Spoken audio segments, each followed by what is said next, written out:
Gridless is extending power to rural Africa. Bitcoin mining has a dirty reputation for using more energy than some small countries. But African cryptominers have found a way to use their consumption to keep the lights on in rural communities. That's why Gridless is one of CoinDesk's projects to watch 2023. The problem: 770 million people in the world don't have access to electricity. Many of them are on the African continent. In rural Africa there are at least two reasons for this: lack of disposable income and lack of infrastructure. Of the former, Africans might have access to electricity but may choose instead to ration funds for other things, like once-weekly mobile data on their smartphones. Of the latter, electrical grids in urban areas fail to reach the rural populace. This effectively strands rural areas on a proverbial island from the main grid. Africans have adapted so-called microgrids to provide electricity instead. A microgrid is an electrical grid that contains both the generation and storage of energy and distributes it to the immediate surrounding area. As the name implies, the reach of these microgrids is small.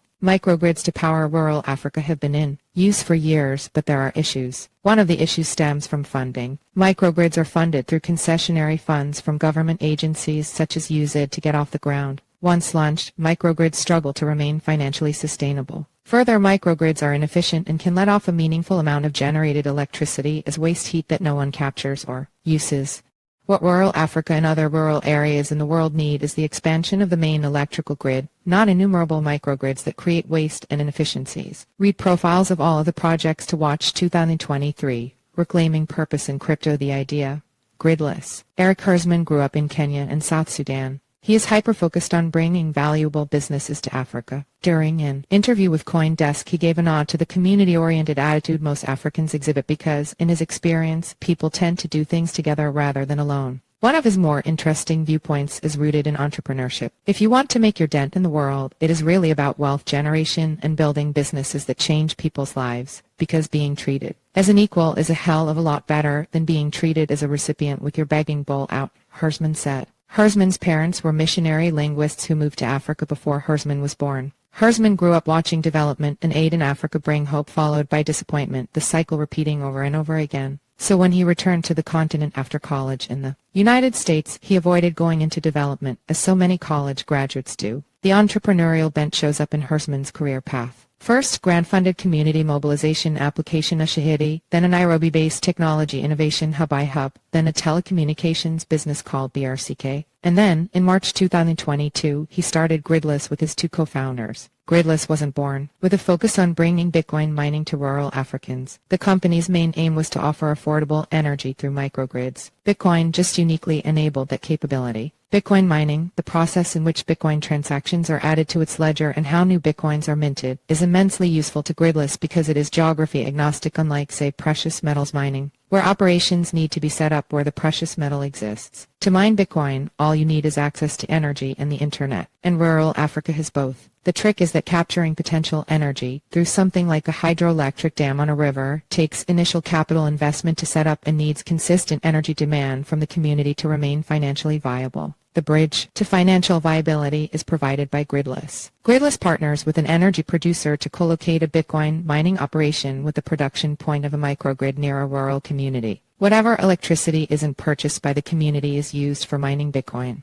The mined Bitcoin represents the microgrid's path to profitability. The community now has access to electricity and the energy producer can turn a profit thanks to Bitcoin mining. But with Bitcoin as part of its business plan, Gridless has two goals: help push the value of electrification in Africa further to the rural edges and provide more decentralization to the Bitcoin network. To achieve these goals, Gridless designs, builds and operates Bitcoin mining sites alongside small-scale renewable energy producers in rural Africa. These areas tend to have immense amounts of potential and stranded energy. Gridless was thrust into the Bitcoin Twitter limelight after Luxor CEO Nick Hansen shared a video in October of one of Gridless micro-hydroelectric plants in rural Kenya. This hydroelectric plant will be able to provide affordable electricity to the neighboring village and is unobtrusive to the surrounding ecology. Gridless is able to do this because whatever electricity the village doesn't use will be used for mining Bitcoin. The cost of the energy paid to mine the Bitcoin will more than offset any losses associated with providing the electricity to the village, since instead of being wasted, it will actually be used. So while a mainline criticism of Bitcoin is that it requires too much electricity to work, here's a tangible example of a rural community enjoying access to electricity because of Bitcoin mining. These Kenyans now have access to electricity because of Bitcoin, not in spite of Bitcoin.